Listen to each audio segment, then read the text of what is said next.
Alexandra Morrison stood in the marble-floored lobby of Seattle Children's Hospital at 2 in the morning. Her heels echoed off the stone, too sharp for a place where parents learned to breathe quiet. Her family's name was on buildings and scholarships across the city, and she had grown up believing doors opened when her last name arrived. Tonight, every door felt heavy, and none of them led to certainty. Upstairs, her 10-month-old daughter, Emma, lay in the pediatric intensive care unit with an IV line in her tiny arm. Emma had lost 4 pounds in 3 weeks, and Alexandra could not stop seeing the number as a cliff edge. Before we begin, tell us in the comments where you are watching from. Dr. Elizabeth Chen stepped out of the elevator with a folder pressed to her chest. Her white coat was rumpled, and the tiredness under her eyes looked older than the night itself. "Mrs. Morrison," Dr. Chen said, "we have run everything we can tonight. The results are not explaining what your eyes are seeing." Alexandra's voice broke. "They keep saying normal," she said. "Normal is a cruel word when a baby is fading." A nurse pushed a linen cart through the lobby doors and paused to smooth a soft rose-colored blanket on top. Alexandra noticed the blanket for a heartbeat, then hated herself for noticing anything that was not Emma. Dr. Chen lowered her voice. "In the morning we are flying in a specialist," she said. "He has solved cases that made other teams feel helpless." Alexandra nodded, as if her body remembered how to operate. Inside, she wondered how many brilliant minds could orbit one starving baby before admitting defeat. Morning arrived like a spotlight, too bright and too early. Alexandra had not slept, and the lobby coffee tasted like metal. Her phone was full of missed calls from her family office, and from a board that managed the Morrison Trust like it was a living thing. They asked about donations, about optics, about whether a statement should be prepared in case the press learned Emma's name. Alexandra deleted the drafts without reading them. She did not want a narrative. She wanted her baby to stop shrinking.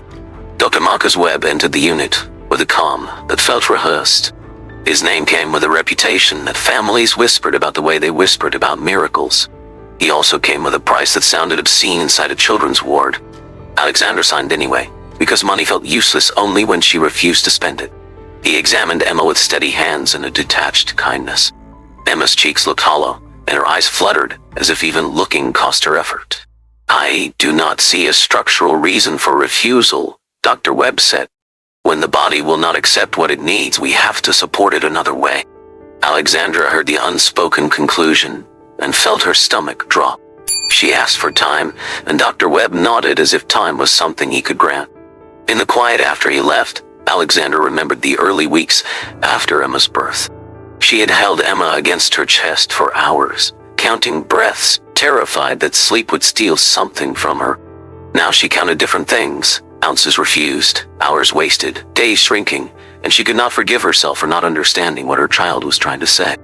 When Dr. Webb left, Alexandra leaned over Emma and tried to offer comfort with her voice. Emma turned her face away and began to cry, a thin sound that cut through machines and training. A nurse adjusted the lines and spoke gently. "She is fighting," the nurse said. "She is still here." Alexandra wanted to believe that fighting was enough. She also knew that fighting without relief becomes exhaustion, and exhaustion becomes surrender. In the hallway outside the unit, Fatima Hassan pushed her cleaning cart with careful silence. The head nurse stopped her with a look that carried authority and impatience. "Your child cannot be here," the nurse said. "If there is no other option, she stays invisible and she stays quiet." Fatima nodded and swallowed the sting. Fatima had crossed an ocean years ago, with a suitcase and a promise that her daughter would have choices she never had. Nights were the only shift that fit around school, rent, and the quiet math of survival.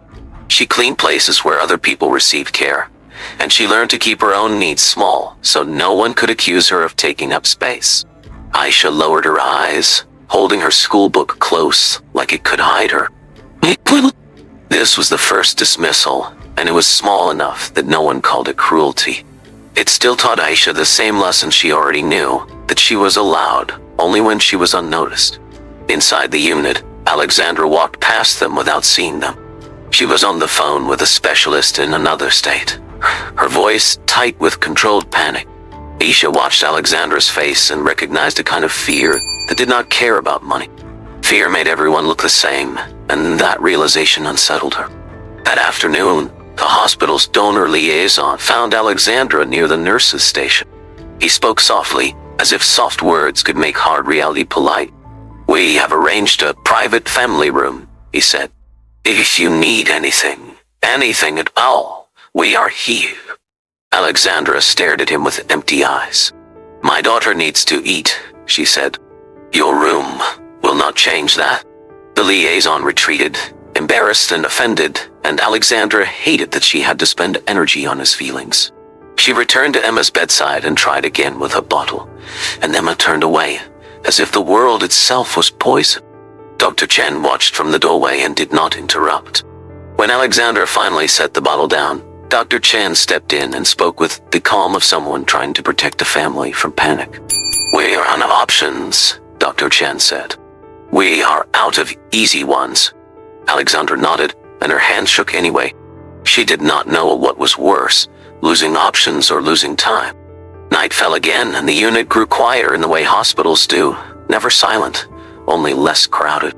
Alexandra stepped out to take a call from her family office, a call about legal risk and publicity. While she spoke in the hallway, Emma began to cry with a weak, relentless sound. A nurse hurried past to another alarm and did not stop. Aisha sat in a corner with her book open. She rose without thinking, moving slowly so she would not startle the baby. "Salam," she whispered, a word she had heard her grandmother use for newborns. She hummed a lullaby under her breath, steady and soft. Emma's crying stopped so abruptly that Aisha felt her own breath catch. Emma's eyes opened and fixed on Aisha's face with a focus that felt impossible for someone so tired. Aisha did not touch the machines or the lines. She only stayed close and kept her voice calm, as if calm could be shared. Alexandra returned and froze in the doorway. She saw a child near her baby, and fear turned into anger before she could stop it. "What are you doing?" Alexandra demanded. Her voice cut through the room like a blade. Aisha stepped back immediately. "I am sorry, ma'am," she said. She was crying, and I did not want her alone. Alexandra's instincts reached for control. "Security," she called into the hallway. This was the second dismissal, sharp and immediate. The cost arrived at the same time. Emma erupted into the most desperate wail Alexandra had heard in days. The moment Aisha moved away, the baby's terror returned as if someone had pulled a plug. Alexandra stared at Emma, then at Aisha, then back at Emma. The timing was too clear to deny, and shame rose behind the panic. Aisha's voice trembled. "Please," she whispered. "Let me stand near her for a moment." Alexandra swallowed pride and nodded once. She hated the relief that followed. Aisha returned, humming softly. Emma's wailing faded into silence again, and the room felt different, as if fear had loosened its grip. The next hour moved fast, the way hospitals always do when something breaks the script.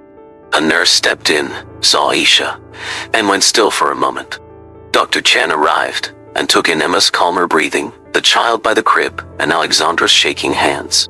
Her eyes flicked to the monitors, then back to Alexandra. "We need to handle this carefully," Dr. Chen said. "The hospital has rules, and rules can be cruel when they are afraid."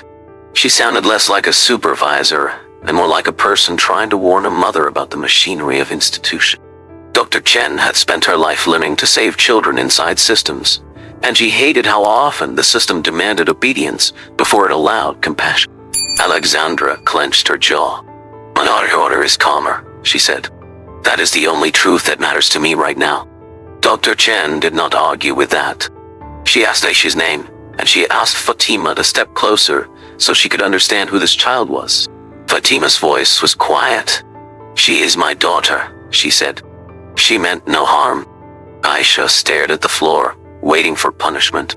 Emma made a small sound, and Aisha looked up by instinct. Dr. Chen watched that instinct and looked unsettled. "Let us slow down," she said. "Let us do one thing at a time." By morning, the unit had changed. A new sign appeared on the wall, and security lingered closer than usual. Hospital administration met with Dr. Chen in a glass-walled office. Alexandra was invited in, but the invitation felt like a warning wrapped in politeness.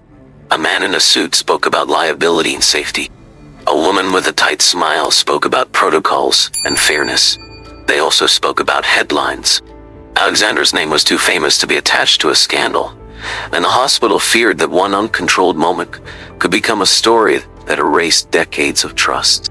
Alexandra listened and realized that they were not only protecting Emma, they were protecting an image, and the image had a legal department. They said the words that turned the night into a violation. They said the words that treated calm as a risk.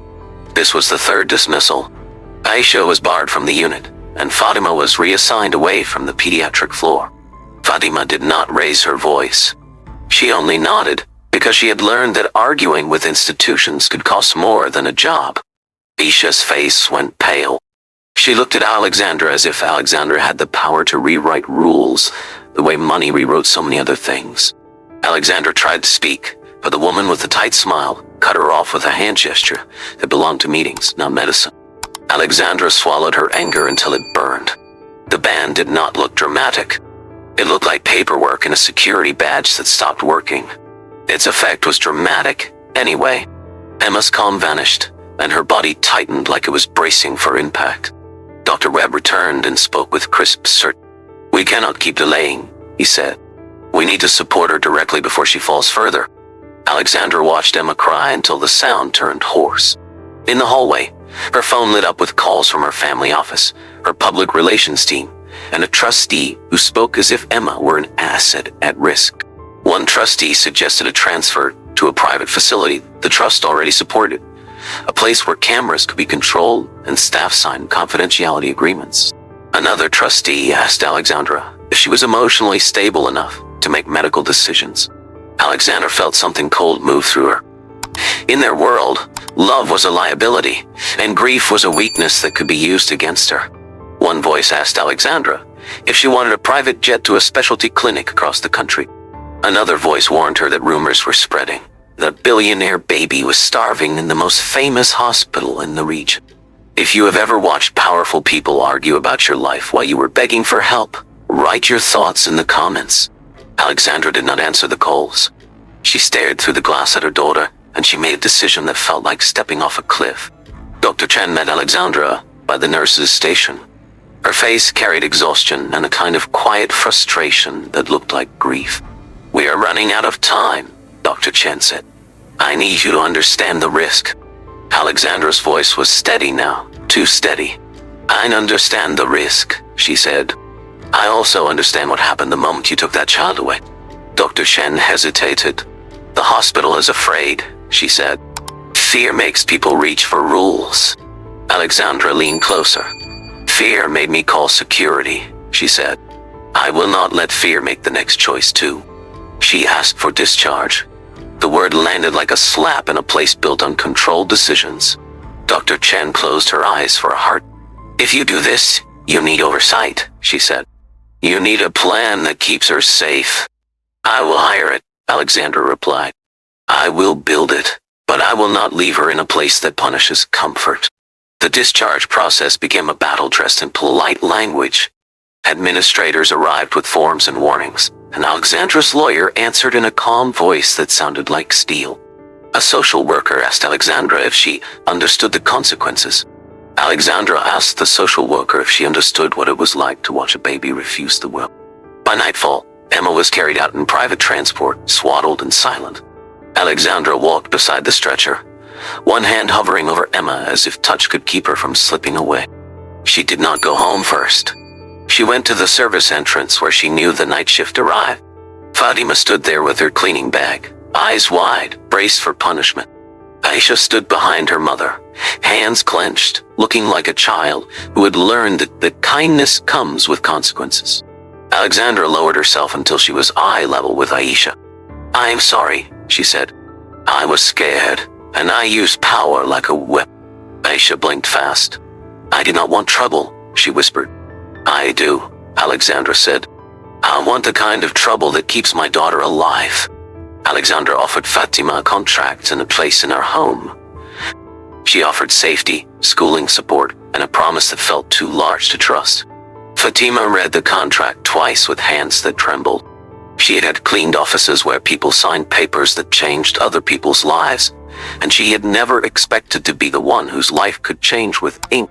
Aisha listened from the doorway and tried to understand how a home could be both shelter and trap.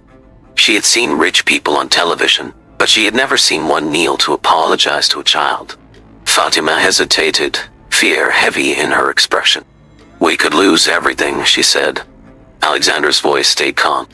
"You will not lose your future for helping my child," she replied. "Not if I have any say." Fatima looked at Aisha, and Aisha looked back. In that look lit a whole history of choosing survival over pride. They agreed not because it was comfortable, but because Emma's breathing was still too small. Desperation makes strange alliances, and sometimes it makes honest ones too. That night, Alexandra sat in the backseat of her car with Emma's carrier beside her. The city lights blurred outside the window, and Alexandra realized she had never been more afraid. Emma's new nursery in Alexandra's Bellevue mansion was quiet in a way the hospital could never be. The lights were soft, the voices stayed low, and the air did not smell like chemicals. A private medical team set up monitoring with careful hands. They spoke in short sentences, and they moved like they understood that noise could become pressure. Alexandra sat beside the crib for hours and practiced slowing her own breathing. Emma seemed to feel panic like thunder, and Alexandra hated the idea that fear could spill into her child. Aisha sat near the crib with her book, and she hummed when Emma's face tightened. She did not perform or prove anything.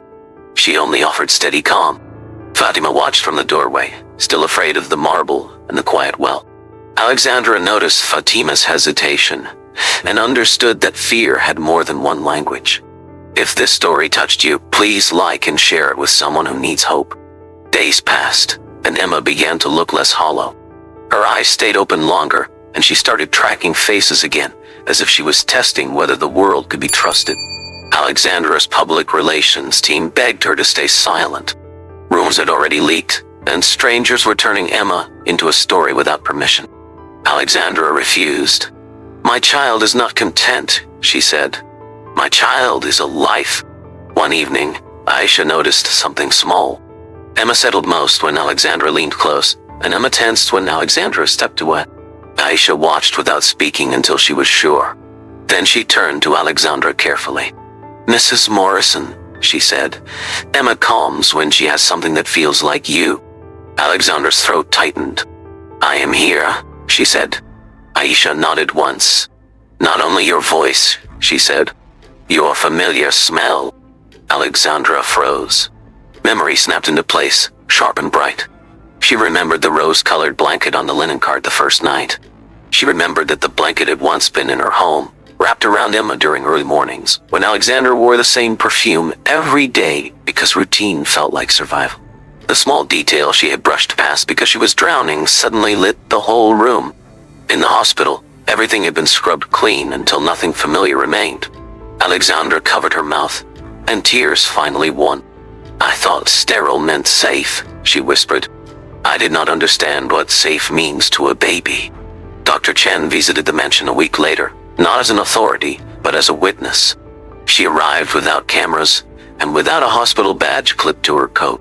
She came with the careful humility of someone who had realized that education can become a blindfold when it is worn too tight. She walked into the nursery and saw Emma's cheeks fuller and her eyes brighter. Dr. Chen looked at Alexandra and then at Aisha. Her voice came out quiet. "I was wrong to dismiss what I did not know how to measure," she said. Months later, Alexandra established the Emma Rose Foundation for culturally integrated pediatric care. The foundation trained teams to protect life without erasing humanity, and it required hospitals to treat families as partners, not risks. Seattle Children's did not change overnight, but it did change.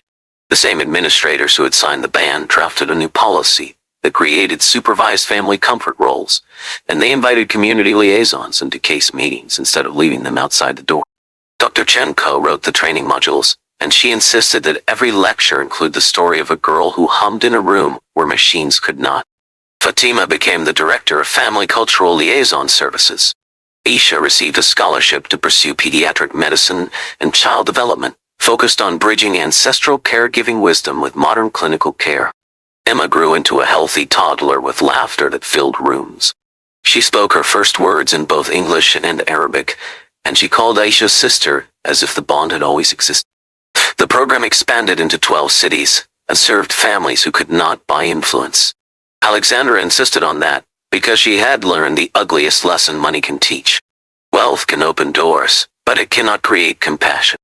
How would you rate this story out of 10? We are curious about your feedback. If you have any suggestions, share them with us in the comments. We need your support.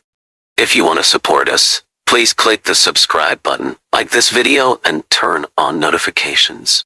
Thank you in advance for your support. This is a dramatization inspired by real events and people. Some details have been changed. This is not medical or legal advice.